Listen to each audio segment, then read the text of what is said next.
Muy bienvenidos, queridos espectadores, a un programa más de Historias de nuestros médicos. Un programa que lo que pretende es hacer un homenaje a nuestros doctores, las personas que nos cuidan, que nos escuchan, que nos miman, que nos quitan el dolor, que nos curan, que nos salvan la vida y en este caso digo que nos traen y que nos dan la vida. Hoy estamos con un médico que ha pasado una categoría más. Es un médico que podemos decir que ya es un médico sabio, porque es toda una institución. Fíjense, si les digo yo que ha traído al mundo a más de 10.000 niños, ¿qué dirían ustedes? Hay que quitarse el sombrero, ¿verdad? Pues eso. Tenemos hoy al doctor Juan Vidal Peláez. Él actualmente es el jefe de la unidad de la mujer del Hospital Ruber Internacional. ¿Qué les voy a decir? Una persona que ha traído tantos niños al mundo y que ha vivido tantas experiencias, pues que se presenta un programa maravilloso, entretenido seguro y sobre todo muy emotivo. Pero antes de hablar con él, vamos a dedicarle un poema. El poema lo he titulado El hombre que abrió la vida. Nació en Madrid cuando el tiempo aún caminaba despacio, cuando la vida dolía más y la esperanza costaba años. En 1939 vino al mundo un niño callado, con la mirada profunda y el destino ya marcado. Perdió pronto a su padre, Julián, como pierden los niños el verano, pero la vida, sabia y justa, le regaló otro abrazo, Francisco, nombre de hogar, de guía firme y de mano. Y Pilar, su madre, raíces de Aranjuez en el alma, tejió en silencio el carácter de quien curaría tantas lágrimas. Creció entre libros e historia, entre guerras que no vio, pero entendió con memoria, soñando quizá con el cine, con historias de amor y de gloria, con duelos al sol en el oeste y pasiones que no se olvidan nunca. Pero eligió otro guión, uno más difícil, más humano, el de abrirle la puerta a la vida a miles de seres llegando. Médico de manos firmes, de mirada que calma, de ciencia hecha ternura y vocación sin pausa. En la universidad aprendió el lenguaje del cuerpo y en el Hospital de Cruces comenzó a escuchar sus silencios. Después la paz le vio crecer como clínico, como maestro, dejando en cada quirófano un trocito de su ejemplo. Profesor, guía, referente y el alma de la mujer, donde hoy sigue sembrando vida con la serenidad del tiempo. Coronel del aire y de sueños, hombre de honor y de palabra, tertuliano de 1000 conversaciones, donde la vida también se habla. Y mientras tanto, en una sala en silencio, miles de llantos primeros le deben su primer aliento. Trajo al mundo a sus hijas, Laura, Mónica y Natalia, y en ese instante sagrado la medicina se hizo familia. Después vinieron los nietos y un bisnieto, Leo, milagro repetido, como si la vida confiara en él una y otra vez su latido. Socio fiel del Atlético de Madrid, desde que era casi un niño, aprendió que luchas que se ganan con el corazón rendido. Especialista de la menopausia, pero sobre todo especialista en comprender a la mujer, en acompañarla en cada modo de ser, de cambiar, de vivir, de perder, de volver a ser todo. Hoy, cuando mira sus manos, no ve el paso del tiempo, ve caminos abiertos, ve comienzos eternos. Porque hay hombres que pasan por la vida y hay otros que la entregan.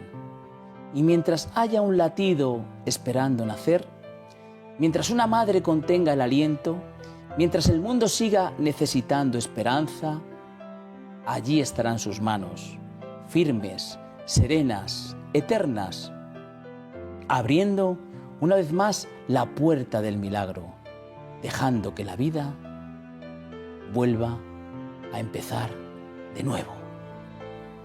Muy bonito. Gracias, me ha encantado. Juan. Bienvenido. Muchas gracias. Bien hallado. Pues Feliz de estar aquí.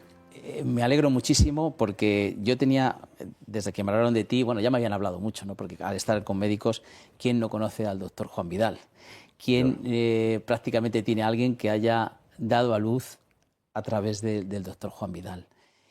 Entonces me apetecía muchísimo, Juan, y yo creo que a los espectadores van a apreciar mucho que una persona como tú, con tu profesión y con tu personalidad, pues pueda acompañarnos en esta entrevista. Así que te agradezco de nuevo que estés aquí.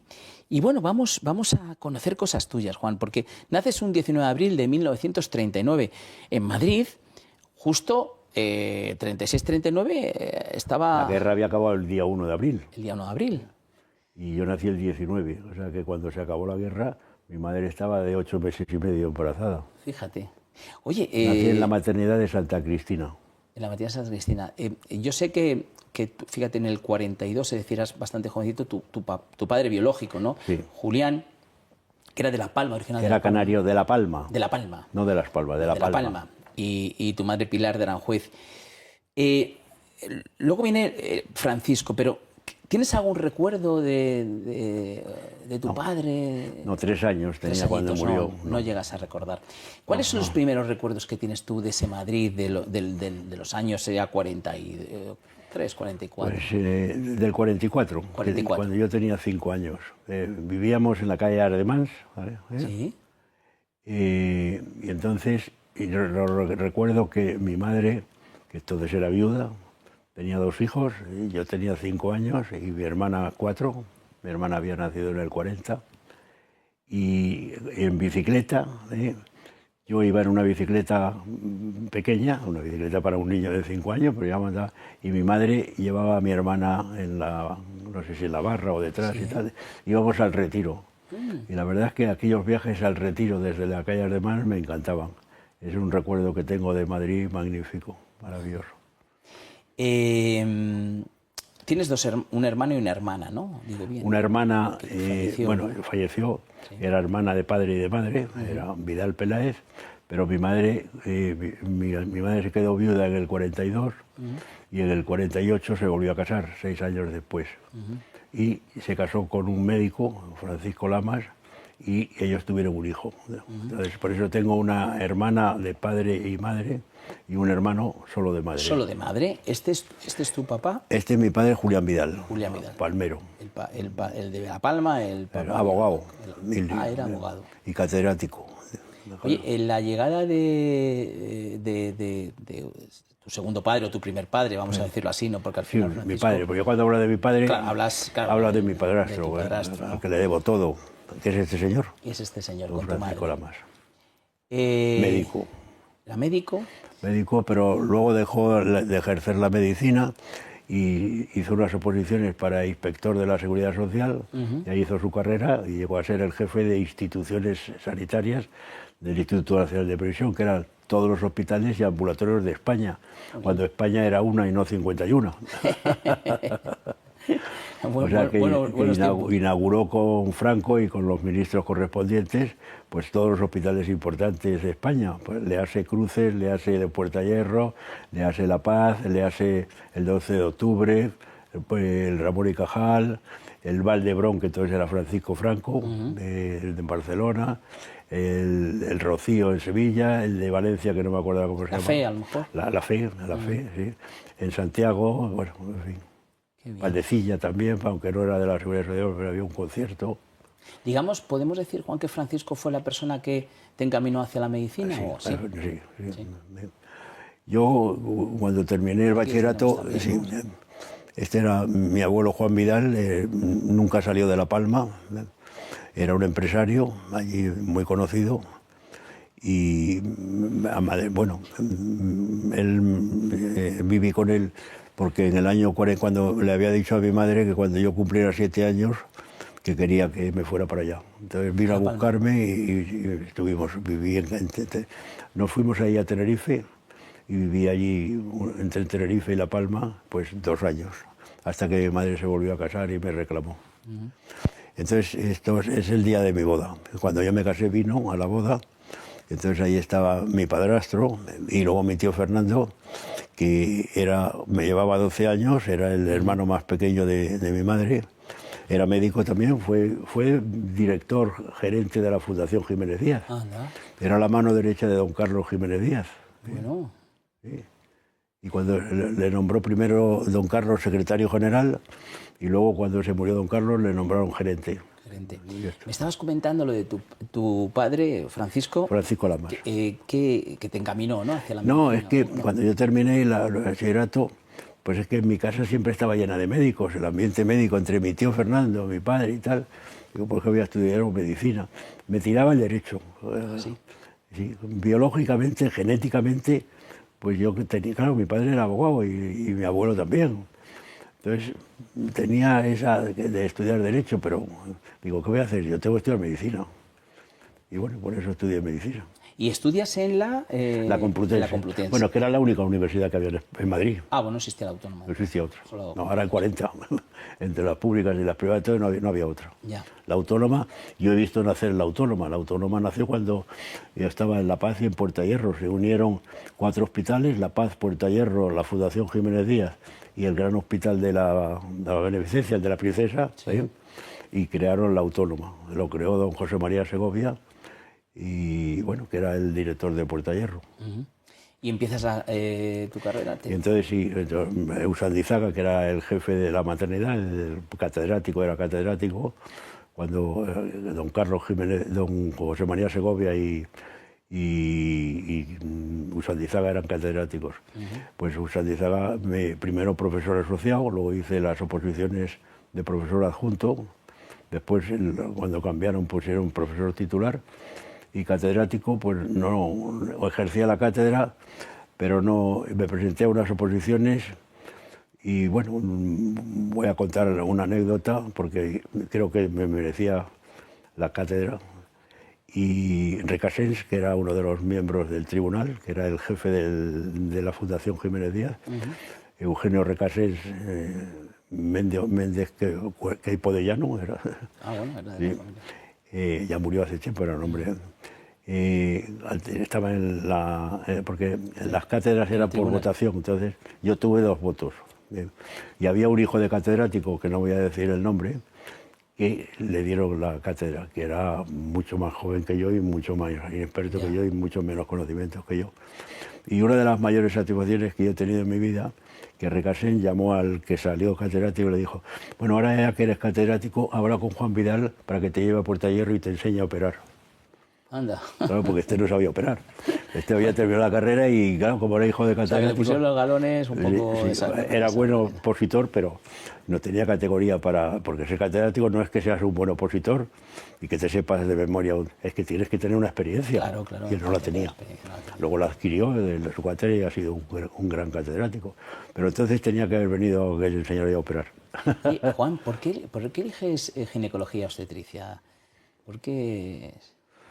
Bueno, eso tiene una historia un poco rocambolesca. A ver.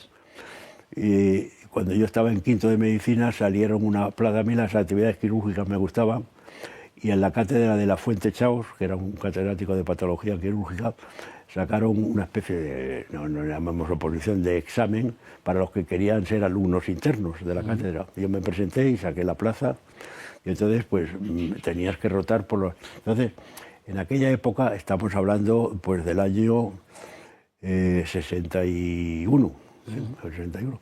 No existían las especialidades que hay ahora. La patología quirúrgica englobaba todas las especialidades, menos la ginecología. O sea, las 4 grandes especialidades eran obstetricia y ginecología, que era medicina interna, bueno, patología médica que se llamaba, patología quirúrgica y pediatría. Eran las 4. Por ejemplo, la cardiología no existía, estaba dentro de la medicina interna, ni la digestivo, ni neumología, ni nada. Todo estaba metido en esas cosas. Bueno, entonces en patología quirúrgica estaba todo, la traumatología, la cirugía cardíaca, todas las especialidades quirúrgicas era patología quirúrgica. Entonces, el primer día, yo pregunté ahí a uno de los profesores, ¿yo dónde voy? No, mira, ayúdale al doctor Vilar Sancho. Vilar Sancho entonces estaba reconocido como una especialista en cirugía plástica, luego fue jefe de La Paz, y un tío de, vamos, un señor, un médico de reconocido prestigio nacional e internacional. Entonces se iba a operar una hipospadia. Una hipospadia es una alteración en el pene que hay que cortar y tal, porque digamos que la uretra nace no en el sitio, sino que está lateralizada, y es una operación que la hacen los urólogos y los cirujanos plásticos juntos. Entonces la estaba haciendo él con el urólogo, el cirujano plástico, que era él, y entonces me dice, a ver usted, Vidal, sujete usted el pene. Y me tuvieron 2 horas sujetando el pene. Y dije, yo voy a ginecología. Al otro extremo. Bueno, porque bueno, oye, a mí me pasa un poco lo que a Julio Iglesias, en su canción, ¿no? A ver. Me gusta el vino, me gustan las mujeres. Buenos gustos. Entonces me hice ginecólogo, por eso. Bueno, entonces me entré en ginecología y empecé a ver partos y digo, esto es una maravilla. Hombre, oye, ¿y lo de coronel? ¿Lo del ejército cómo...? Bueno, cuando terminé la carrera y primero me fui de médico residente a... Bueno, tuve que hacer las prácticas. Yo había hecho la milicia universitaria. Entonces, la milicia universitaria salías al alférez. Alférez médico, pero de tierra, ¿no? Sí. Entonces, eran 2 veranos y luego 6 meses de prácticas. Y al terminar, se iba a inaugurar La Paz, estamos hablando del año 64, no, 65, el 64 fue el que estuve en Bilbao. Y ya aunque estaba de residente, pero ya haciendo ginecología, ahí existí mi primer parto, en el año 64, por eso digo siempre que mi primer parto fue el 14 de abril del año 64. O sea que la semana que viene, el señor que traje al mundo, que no me acuerdo si era niño o niña, cumplirá 62 años. Fíjate. Y el último cumplirá 6 días. Jolines, madre mía. La verdad es que es una enciclopedia de la... O sea que... ¿Y haces el ejército? ¿Te vas al ejército? Bueno, entonces, como al terminar el año 65, que ya iba a abrirse la maternidad de La Paz, ya me vine a Madrid. Y yo había vivido en un ambiente, me gustaba el ambiente militar y tal, y salieron unas oposiciones de sanidad del aire, y me presenté a ellas, y las saqué. Y bueno, pues entonces no existían incompatibilidades, eso vino Felipe González a hacerlas después. Le podían haber llamado ley de incompatibilidad para los médicos, porque las demás eran todas compatibles, pero los médicos no podíamos ser. Pero eso ya fue mucho después, 20 años después. Pero yo compatibilicé mi puesto en La Paz con mi puesto en el Hospital del Aire. ¿Allí te viene lo de Atleti de Aviación, no? Sí, Atleti Aviación no.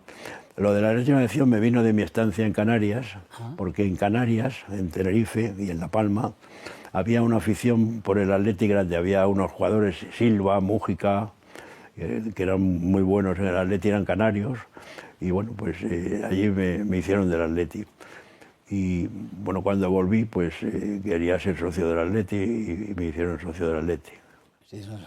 Un tío mío que le gustaba mucho el fútbol, me llevaba al fútbol, y a él y a mí y a su hijo, que era de mi misma edad, y nos hicimos socios del Atleti. Así que soy socio del Atleti desde los 9 años. Desde los 9 años. O sea, Atlético a tope. Sí. Aunque también has estado en el Madrid, ¿no? Bueno, pero luego mi madre era muy del Madrid, y también me hizo socia del Madrid. Bueno, pues si eres del Atleti también tienes que ser del Madrid. Oye, el tema de... A ver, yo como nunca lo he hecho, de traer un niño al mundo, no sé si es lo más maravilloso que puede existir, yo creo, ¿no? Sí, es de las cosas más bonitas que pueden existir, pero también es de las cosas más desgraciadas que pueden existir, porque desgraciadamente, ahora ya cada vez menos, pero todavía existe la mortalidad perinatal. Entonces, tener en el mundo un niño muerto, ¿no? Que se te muera, que se complica el parto. Ya. Pasa muy poco, pero es que te vienes abajo. Ya, ya, eso puede, tiene que ser. Pero bueno, la mayoría de los partos son Son felices y sí, sale sí, todo bien. sí. Aunque entiendo yo, Juan, que hace años no había los medios que hay hoy en día. la mortalidad. Bueno, Claro. es que si examinamos la historia, las reinas tenían 6 o 7 hijos y se le morían 5 de parto. Fíjate. La mortalidad en el parto de los niños era ¿Y tremenda. por qué pasaba eso? Pues porque no había medios, ninguno, no había medios. Se complicaba cualquier cosa Pues y sí, adiós. se morían, claro. Adiós. Y madres se morían también de hemorragias. ¿Recuerdas ese primer niño, no? ¿El Me has qué? dicho. Ese primer niño. Yo sí, pues lo recuerdo como si fuera ahora mismo verlo nacer, qué ilusión me hizo. Y oye, además de tu la ilusión, a ver, ahí hay una parte también emocionalmente de la madre, ¿no? O sea, cuando tú ves esa madre que te mira, ¿no? Es que les cambia la cara, es que es lo más importante que puede hacer una mujer, yo creo. Claro, tener un niño al mundo. O sea que no podemos nosotros No, nosotros nos ponemos muy poco. Pero también sufre mucho, nosotros no sufrimos nada. En el embarazo no ponemos nada. Pues es que sufrir un embarazo es duro, ¿eh? Aparte, duro y de riesgo. Pero hay enfermedades, hay mortalidad, aunque ya actualmente es muy escasa, complicaciones, deformaciones, es decir, tú ves a una mujer embarazada y, como digo yo, como tiene muchas hormonas, porque la placenta produce muchas hormonas, de cara están hasta más guapas. Pero el cuerpo se les deteriora, las mamas se deterioran porque crecen para la lactancia, el abdomen, pues no te digo, claro, las piernas pues salen varicosidades porque la circulación está complicada. Es decir, que el deterioro físico de una mujer en el embarazo, los hombres no tenemos nada. Pero tampoco tenemos esa alegría y esa satisfacción del instinto ese maternal. Lo más bonito que hay es ser madre y traer un niño. Ser madre es muy importante. Y cuando has tenido 9 meses, sí, de repente ves lo que... Sí, es la emoción que tiene. Es impresionante, es impresionante. Bueno, pues vamos a seguir hablando. Antes de irnos a publicidad, voy a sacar, Juan, fíjate, este aparatito, que ya la gente me conoce, porque hay mucha gente que me ve por la calle y me dice el del desfibrilador. Bueno, no está mal que me digáis el desfibrilador, porque tener un desfibrilador es súper importante. Ya sabemos que cuando han pasado 10 minutos y una persona está en esa fibrilación ventricular, pues se llama desfibrilador, porque desfibrila una fibrilación. Fibrilación ventricular es el 80 y pico % de los casos antes de ser una parada cardíaca, es decir, que hay un infarto agudo de miocardio, da esa fibrilación. Entonces, en ese momento, nuestro corazón empieza a latir de una manera que no es correcta, es decir, es como que temblara, ¿no? Todas las células cardíacas se ponen en un movimiento que no lanza sangre. Entonces, ahora mismo, en ese momento estamos que ya no hay sangre que salga del corazón. ¿Y sabéis cuál es el primer órgano que se daña más rápidamente? Nuestro cerebro. Si se queda sin oxígeno, a los 10 minutos, antes incluso se daña, pero a los 10 minutos muere. Por eso, cuando llega a los servicios de emergencia, en el 95% de los casos, 95% de los casos, no pueden hacer nada. Solamente a lo mejor que sea un código 0 para órganos, etcétera, para donantes, pero no se puede hacer nada, porque ya el cerebro está muerto. El corazón sí que lo podrían sacar, pero el cerebro ya no. Por eso tener un desfibrilador es básico, porque si nosotros en ese tiempo que vienen los servicios de emergencia somos capaces de hacer algo con el desfibrilador para que ese corazón no acabe de seguir así y que lance algo de oxígeno, nuestro cerebro no muere. Y al no morir nuestro cerebro, cuando llegan ellos nos salvan. Por eso hay que tener el desfibrilador. Este es facilísimo de utilizar, es colocar 2 parchecitos, él te va indicando, si no tenemos el servicio 112 que está al teléfono nos va diciendo, pero lo único que hace es mandar esa corriente para que ese corazón se pare, se resete y de nuevo vuelva a latir. Así que aquí tenemos el desfibrilador y luego este otro producto que los cardiólogos lo recomiendan muchísimo es tener un electro en casa para medirnos pues, las arritmias a través de una aplicación, es súper sencillo y nos dice cómo estamos. Así que desfibrilador y electro, vamos a estar cardioprotegidos 900 730 061. Y ahora sí, nos vamos a publicidad.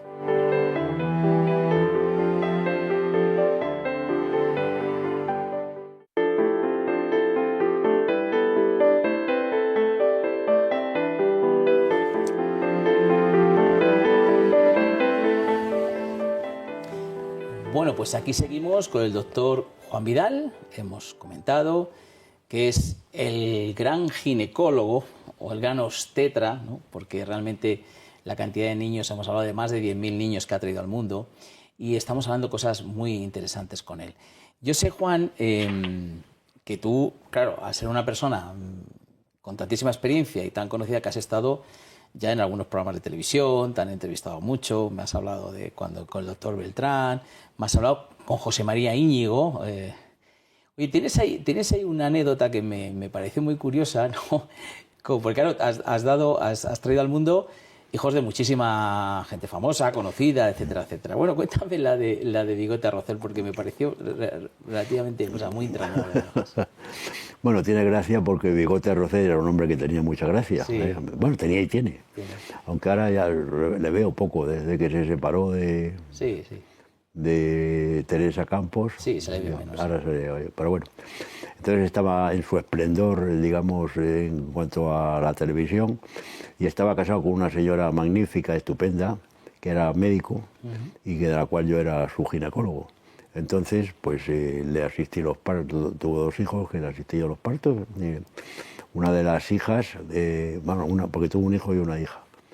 La hija, que ya es mayor, que pues ya nació en el año 85, 86, pues ¿cuántos años tiene ya? 40 años. Sí, claro, sí. 40. Pues también soy su ginecólogo. ¿También? Sí, aunque vive fuera, pero siempre que viene me llama. Bueno, pero el primer parto, digamos entonces las ecografías, ya hacíamos ecografías, pero eran, no es que los médicos fuéramos malos ecografistas, es que la ecografía daba de sí lo que daba de sí, se veía cosas que no antes de la ecografía no se veía, pero se veía poco. O sea, podías ver, pues digamos, si había una deformación en la cabeza, si había le faltaba un brazo, si le faltaba un riñón, tal. Esas cosas las podías ver. Pero el sexo a veces se veía y otras veces no se veía.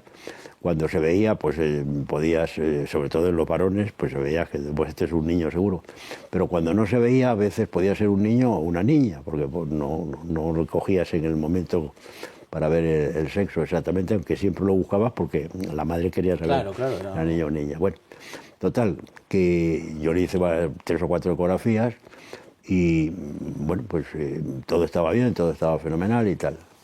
Y parecía que era una niña. Entonces, cuando nació, entonces estaba en el programa con José María Íñigo y estuvo unos días sin ir atendiendo a su mujer, pero a los pocos días, no me acuerdo si fue una semana o 10 días o 4 días, eso no lo puedo recordar, pues se reintegró a Televisión Española al programa de Íñigo. Y cuando llegó, pues le hicieron la ola, hombre que ha sido padre, Bigote, Edmundo, tal, no sé qué, no sé cuánto. Y José María Íñigo, bueno, a ver, cuéntanos ¿cómo ha ido todo? Muy bien, muy bien. Me hizo publicidad. Dice, pero lo ha atendido el doctor Vidal, que para mí es el mejor ginecólogo de España y tal, no sé qué, no sé cuánto. Yo entonces estaba de jefe en Puerta Hierro, pero el parto solo asistí en Santa Elena, en la clínica Santa Elena, porque en Puerta Hierro entonces no había partos. En el viejo Puerta Hierro, ahora en el nuevo de Majadahonda sí hay. Entonces solamente había ginecología. Y dice, todo ha ido muy bien, el doctor Vidal es maravilloso, le ha llevado el embarazo a mi mujer, el parto y todo estupendo. Dice, bueno, ¿y qué ha sido, niño o niña? Dice, bueno, el doctor Vidal nos dijo que era una niña y la verdad que el doctor Vidal es que se equivoca poco, entonces algo ha sido sí, ha sido una niña, sí. Dice, pero con unos huevos así de grandes. Así lo soltó. Bueno. Las risas entre los compañeros. Bueno, me llamó un montón de pacientes y dice, ¿pero qué te ha pasado, Juan? O doctor Vidal, ¿pero se ha equivocado usted? No sé. Bueno, oye, porque Juan, no le había visto el sexo. No, ya no se podía ver. Juan, yo sé que en la ginecología y hablando de la obstetricia más concretamente, lo que son los partos y tal, claro, se ha mejorado muchísimo, ¿no? O sea, pero ¿hay alguna cosa que se haya empeorado, que tú digas, ostras, pues sin embargo en esto se complican más los partos por algo en concreto o no sé si a lo mejor porque las madres son más mayores? No lo sé. ¿Hay algo que tú veas que...? No, yo creo que no, todo ha sido progreso. En la obstetricia lo que ha progresado fundamentalmente, porque la obstetricia sigue siendo la misma, Sí, claro. El diagnóstico prenatal, con las ecografías y con los análisis, digamos, genéticos, es decir, antes de la ecografía, pues un niño te salía anormal o con un síndrome de Down y tú no te enterabas hasta que... Yo he traído niños al mundo que han sido síndrome de Down cuando era residente y no lo habíamos diagnosticado. Claro.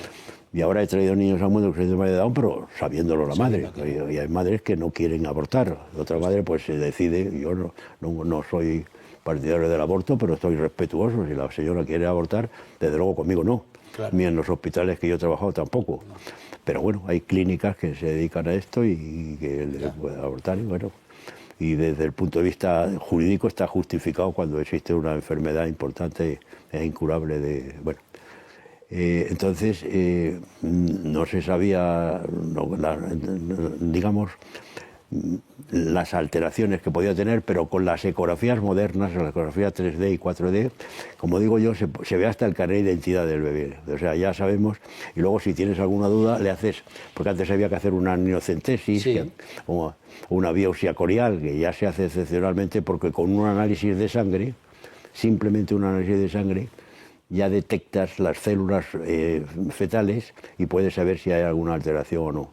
O sea que con la ecografía, es decir, el diagnóstico prenatal se fundamenta en la ecografía y en los estudios genéticos sanguíneos.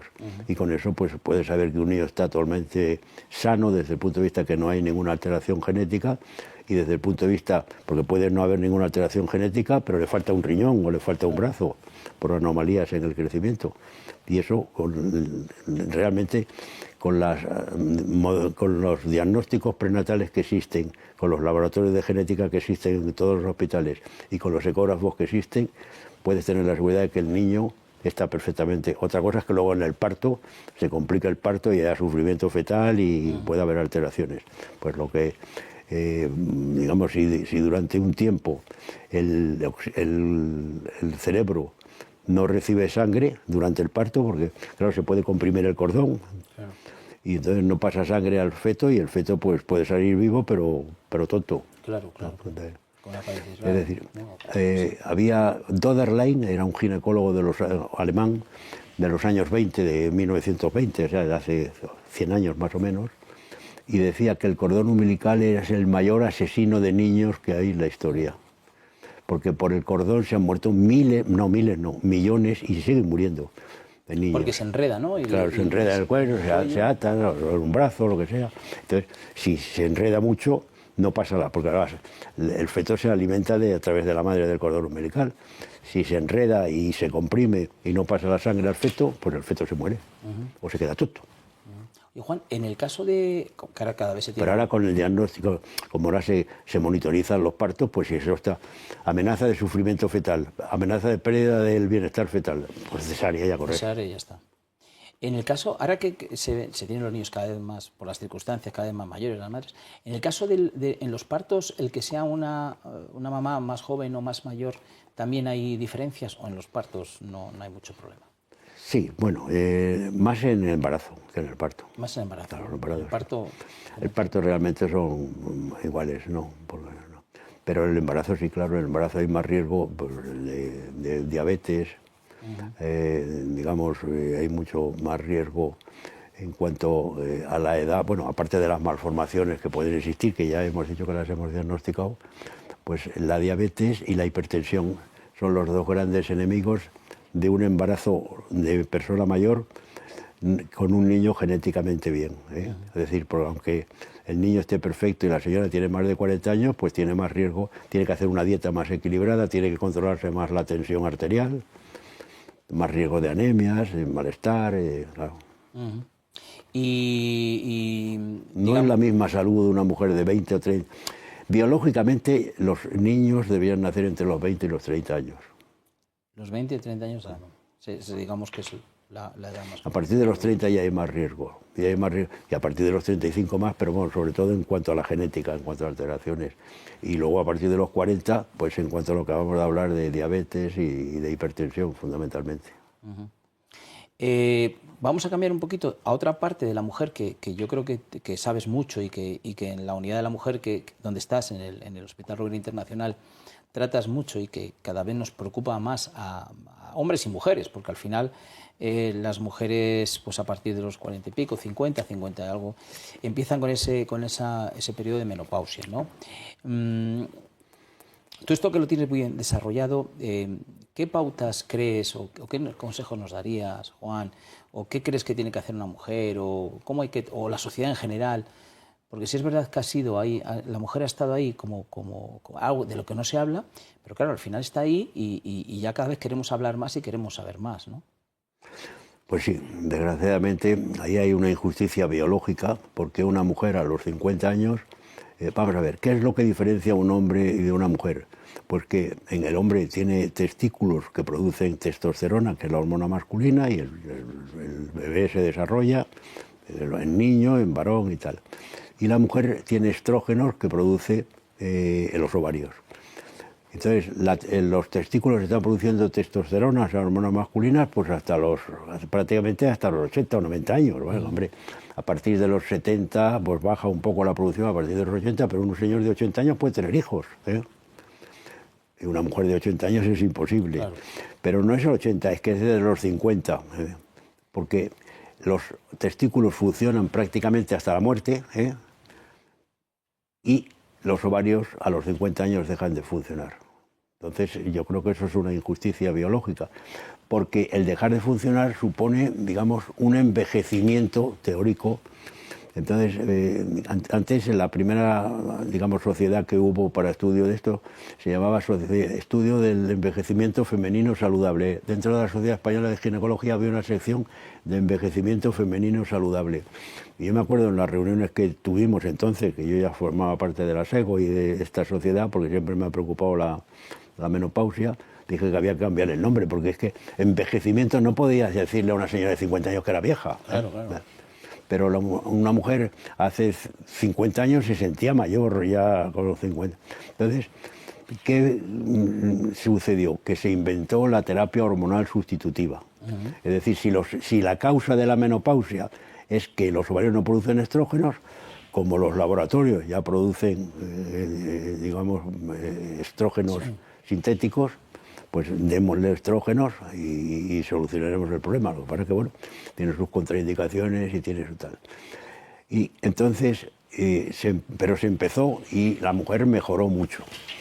Hay que tener en cuenta una cosa que es muy importante. En 1900, si uno lee libros de medicina de antes de, pues desde los tiempos, digamos, de la medicina griega, desde Hipócrates, que es el creador de la medicina, y hay muchos libros de medicina, muchos. Y sin embargo, y se ocupan de diferentes problemas y diferentes cosas. De menopausia nadie ha hablado. No hay ningún estudio de menopausia antes de 1900. ¿Pero por qué? Porque la expectativa de vida en 1900 era de 51 años. Ah, bueno, claro. Que es cuando llega la menopausia. Claro. Es que la expectativa de vida de una mujer en 1900 era de 51 años y ahora es de 88. Bueno, en los países más desarrollados, como España, por ejemplo. Sí. Entonces, 38 años, más de 30 años, con menopausia. Eso es más de la mitad, casi la mitad de la vida, ¿no? Claro. Entonces, bueno, pues la menopausia ahora se estudia. Y luego la mujer antes estaba un poco, se tenía pues como ama de casa y como madre de hijos, pero la mujer se ha incorporado a la sociedad y bueno, pues ocupa los puestos más destacados y lo hace muy bien, pues en política, en empresa, en cualquier sitio, ¿no? Pero la mujer ya exige que a los 50 años, no, porque claro, una mujer de 50 años, aunque sea la princesa de Gales, pues resulta que si se queda sin hormonas, pues empieza con sofocos, empieza con, digamos, ¿cuáles son los síntomas principales? Los sofocos, el insomnio, la pérdida del líbido, desde la apetencia sexual, sequedad vaginal, lo cual le molesta para tener relaciones, no le apetece y si las tiene pues le molesta y le duele y se encuentra muy incómoda, la osteoporosis, los cambios de carácter, digamos que realmente es un cambio muy importante en la vida de la mujer. Entonces, la terapia hormonal sustitutiva, que empezó en los finales de la segunda parte del siglo XX, pues empezó a solucionar estos problemas y la gente estaba encantada. Pero en el año 2002, los americanos, la industria farmacéutica americana, no vamos a meternos con las industrias farmacéuticas, sacó un estudio, el estudio Guay, que le llamaron, que no guay de guay, que guay es esto, ¿no? Con W, ¿no? Y H. diciendo que la terapia hormonal sustitutiva era peligrosísima, porque podía producir infartos de miocardio, podía producir cáncer de mama, podía producir cáncer de útero, podía producir toda clase de patologías, y que entonces había que evitarla. Y eso salió en todos los medios de comunicación, en todos.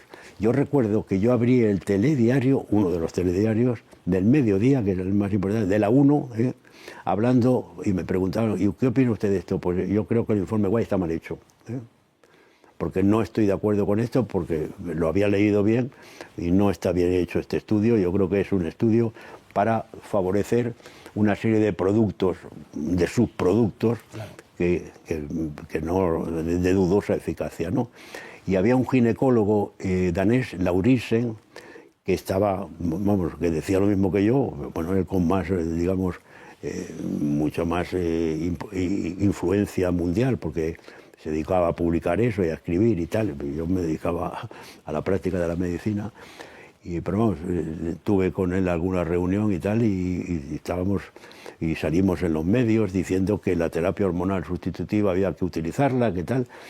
Pero así como se abrieron todos los telediarios, lo que decíamos nosotros, Lauritzen, que yo pertenecía a su grupo, que había de diferentes países, de Italia, de Francia, de Estados Unidos y tal, no salía. No. Estaba claro el interés. Con lo cual, ¿no? Si a una mujer le hablabas de terapia hormonal y todavía existe eso, no, es que eso es muy peligroso, En el año 22, o sea, 20 años después, 2022, perdón, hace 4 años, salió el informe, que yo le llamo así, otro informe americano, el contra Guay, diciendo que la terapia hormonal es maravillosa, que hay que dársela a todas las mujeres y que toda esa terapia sustitutiva que habían utilizado para, digamos, sustitutiva, está mal, porque el tratamiento hormonal sustitutivo y luego lo otro es como terapia, digamos, para andar por casa. Yeah.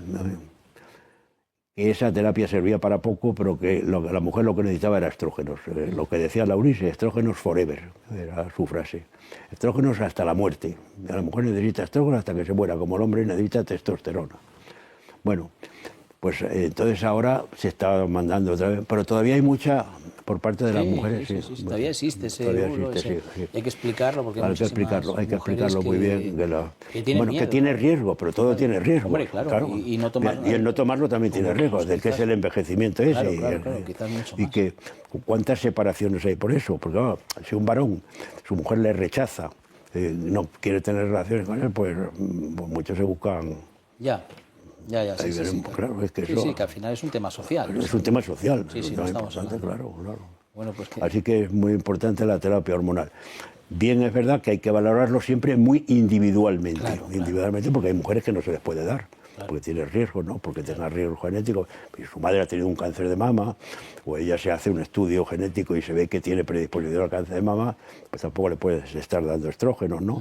O tiene problemas cardíacos, o tiene problemas de circulación, pero valorando los riesgos y los beneficios, es que los beneficios son infinitamente mayores.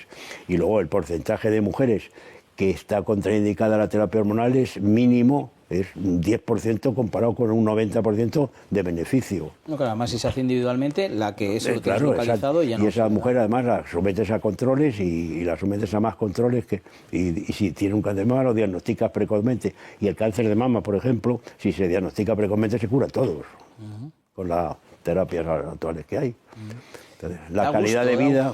Da gusto hablar con el doctor Juan Vidal. Bueno, pues vamos a hacerte un regalo, Juan.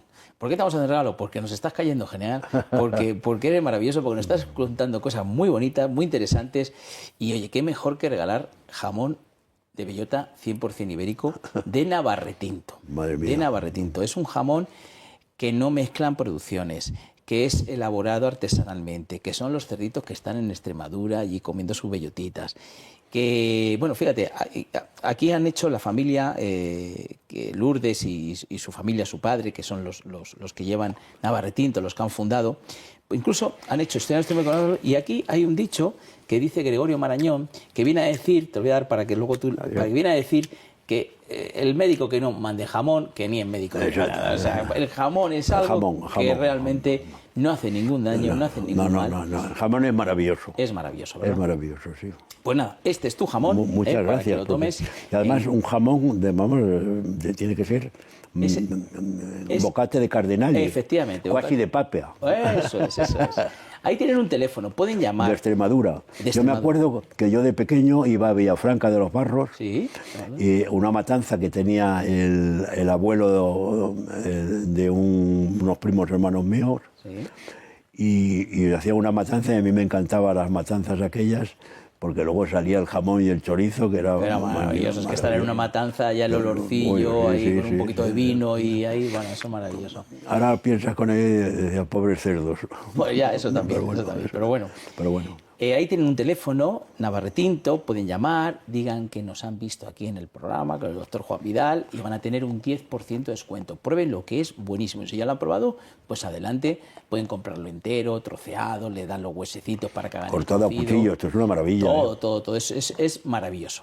Bueno, pues vamos a entrar un poquito en fotos tuyas de tu familia, si te parece bien, vamos a comentarlas.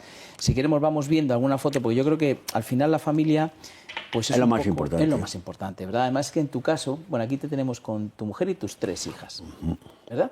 Mis 3 maravillosas hijas y mi maravillosa mujer, que ha tenido... Las trajiste tú al mundo, ¿verdad? Sí, las 3. Las 3. En la clínica de Loreto, que entonces era la mejor clínica de Madrid. ¿Verdad? La clínica. Ahí nació el rey actual, Ajá. Y sus hermanas, Ajá. Cristina y Elena. Oye, ¿y no te daba un poquito de cosa con tu mujer? No sé, no sé si era una responsabilidad mayor o no. Bueno, yo entonces era muy joven y me llevaba un amigo. Por si pasaba algo. Recuerdo que en el primer parto, el parto de mi hija Laura, que como tardaba, el primero siempre tarda más en salir y tal, y digo, le voy a hacer un forceps, y dice, quítale aquí el forceps. Puso el codo así y salió la niña. Y salió la niña perfecta. Mi amigo Sergio González. Oye, ¿cómo ves tú, porque anteriormente, ¿cómo ves tú que entren los padres al parto? ¿Lo ves bien o a veces que...? Bueno, entonces no dejábamos entrar en aquella época, No, los padres. Claro, ahora sí, pero antes nada. No, ahora es obligado, vamos a dejarlo. Claro. Sobre todo la mujer, si no entra el marido, dice que tú, ¿por qué no entras? Bueno, a mí me da igual, pero yo he tenido varios casos que hemos tenido que atender más al padre que a la madre, porque se nos ha desmayado. Eso te iba a decir. Pero no un caso ni dos, o bastante. Claro. Se marean. Claro. Entonces yo les digo, si te vas a marear es mejor que lo digas y te salga. Y algunos se salen, se dan cuenta y tal. Pero bueno, en general... Sí, yo creo que tienes que estar pendiente del tema como para estar pendiente también del marido. Del marido, sí. Bueno, esta es tu boda, entiendo, ¿no? Sí, mi boda de teniente médico y mi mujer pues guapísima, porque era una mujer guapísima. Mi mujer fue locutora de Radio Rioja y luego se hizo enfermera también. Y ahí está toda mi familia el día de mi boda. Mi madre, mi suegro, yo, mi abuelo, Juan, mi padrastro, luego mi mujer y mi suegra. O sea que estamos ahí. ¿Estáis todos? Los padres, los novios y el abuelo. Don Juan Vidal. Don Juan Vidal. ¿Pasamos otra? Esto es una foto de un laboratorio que estaba aquí en la calle Conde Duque, que era de mi prima Concha y de su marido José Luis Yuste, que era presidente de la Fundación Mar, letrado del Consejo de Estado, un hombre importante, y que era el mejor laboratorio privado de Madrid. Ahí están ella, mi mujer, que son las dos del medio, mi prima Concha y mi mujer, y luego está mi hermana, que también trabajaba, porque mi hermana hizo el laboratorio, y luego pues una amiga de ellos, que también era, digamos, médico de laboratorio, analista. Y están ahí esas 4. Estas son mis 3 hijas. Tus 3 hijas. Laura, la del rojo, Natal, que es la mayor, la de no me dejaron hacer el forceps. Natalia, que es la pequeña, y Mónica, que es la del medio. Entonces, bueno, estoy orgulloso de mis hijas. Una es filóloga, la otra es enfermera y la otra es trabajadora de business, de negocios. Ajá. Vive en Estados Unidos y se dedica a los negocios y le va muy bien. Estudió aquí. Este es mi hermano con su mujer y con mi mujer que también que es la de negro, la de oscuro. Mi hermano, que como le ven ahí, es más joven que yo, es hermano de madre nada más. Sí. Y cuando viene a verme, es muy alto, mide 1,90. Y entonces dice, la gente se queda mirando. Y dice, pero este es así. Digo, 20 años menos y 20 centímetros más. Qué bueno. Y una cuñada. No. ¿Me queda alguna más? Bueno. Esta es mi familia el día de las bodas de oro. Aquí tienes nietos. Mis ¿no? nietos, sí, mis 4 nietos están ahí. Los 2 del fondo, Jaime y Juan. Luego mis hijas, Mónica y Laura y Natalia, que están juntas. Mi nieta, que es esta que está sonriente, Sí. que es la que ha sido ahora ella madre, que es la que me ha hecho bisabuelo. Y luego debajo mi mujer y mi nieto pequeño, Nicolás, que es hijo de mi hija pequeña. Y luego el que está a mi derecha es el marido de Laura, que tiene su mano sobre su hombro. Así que... Y ahí estamos mi mujer y yo. ¿No? De 50 años, ¿no? Sí, 50 años. Que fue una fiesta que me sorpresa. ¿Fue sorpresa? Sorpresa. ¿Para los dos o para ti solo? Para mí. Porque mi mujer la veis que está elegante y ya sabía que sí, tal. ya sabía dónde iba. Pero yo no me había puesto ni corbata. Yo era Atleti. Y creo que nos falta una, que para mí es... ¿no? Queda una. Que esta para mí es muy entrañable. Y esta es mi nieta, que la acabamos de ver en las bodas de oro, con su hijo, nacido en agosto, el 25 de agosto del año pasado. O sea que tiene, ahora el día 25 cumplirá ya 8 meses y que es un niño estupendo. Yo creo, Juan, que seguramente, o si hay algún caso excepcional, algún médico que haya podido dar a luz a un bisnieto y que haya estado en el parte, yo creo que serás o el único o... Según me dicen mis compañeros, porque Sí. claro, mis compañeros de La Paz, por ejemplo, Sí. catedráticos todos, jefes de servicio, mis compañeros de Puerta de Hierro, pero sobre todo los de La Paz, que son todos ginecólogos, Sí, sí. no conocen a nadie. Nadie, claro. No, pero ni en España, ni en Europa, ni en América. He traído a mis hijas, a mis nietos y a mi bisnieto. Es que Tu bisnieto, es que es claro, es que en la edad que tengo normalmente no se hacen ya partos. Pero mi nieta, que vive en Inglaterra, y que está casada con un brasileño, que él no es español, pues se conocieron en Georgetown, estuvieron business ahí en Estados Unidos y trabajan en una empresa angloamericana, pero con residencia en Londres. Se vino un mes antes porque ella quería dar a luz en el Rubén Internacional con su abuelo. Que si no, no paría. Que si no paría. Es impresionante. Sí. Bueno, pues... Es una alegría, una satisfacción. Hemos terminado. ¿Qué tal has estado? Yo estoy muy a gusto y muy bien. Nos podemos quedar aquí otra horita hablando de cosas. Sí. Pues nosotros... Miles de anécdotas y miles de historias. Sí, la ginecología te da mucho de sí. Mucho de sí, claro. Sí. 10.000, más de 10.000 niños. Es que es increíble. Y el Atleti no hemos hablado nada del Atleti. No hemos hablado del Atleti. Bueno, estamos en época de vacas gordas, ¿no? Vamos a ver si vamos para ahí en adelante. Y no hemos hablado del suicidio, que ya sabes que ahora hay mucha... También. Se han quedado muchos...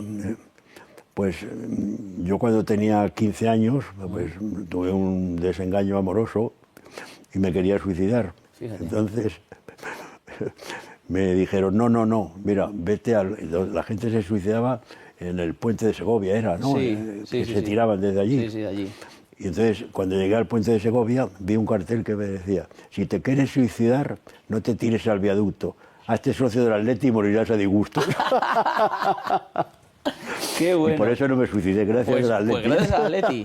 Bueno, antes de irnos, este aparatito, el Vago Relax, para estimular el nervio vago, para descansar bien, para dormir, para que realmente cuando lleguemos a la cama no se convierta en un suplicio, que empiezo a dar vueltas, que no puedo, porque es ese nervio tan importante que es el responsable de todo el sistema parasimpático, es decir, de la respiración, del corazón, de la digestión y de dormir, de segregar melatonina. Fíjese qué sencillo, el aparatito se coloca una pincita en un lóbulo y la otra pincita en el otro lóbulo. A través de esas frecuencias que tiene vamos a conseguir estimular el nervio vago para que cuando vayamos a dormir descansemos bien. ¿Cuándo hay que ponerlo? Pues a lo mejor un ratito antes de irnos a la cama. Con 10-15 minutos es más que suficiente. Nos lo ponemos, en ese momento estamos relajados, leyendo, escuchando música y nos vamos a dormir. Ya verán qué diferencia hay. Así que ya saben, Vago Relax para descansar y para dormir bien. 973-0101. Llamen para dormir bien. No estén ahí sin descansar, que eso trae muchos problemas de salud. Juan, muchísimas gracias. Ha sido un placer tenerte aquí. Gracias a vosotros, porque la verdad ha sido un placer estar aquí y hablar un poco de mi vida y compartir, digamos, las alegrías y tristezas que tiene la profesión médica. Tiene muchas más alegrías que tristezas y sobre todo la profesión de ginecólogo, porque no hay nada mejor que traer niños al mundo. Pues muchas gracias de parte de todos y de parte de esos 10.000 o más niños que has traído al mundo. Y a todos ustedes, muchas gracias por estar ahí, por acompañarnos, por decirnos cosas bonitas y de veras, de corazón, un beso muy grande.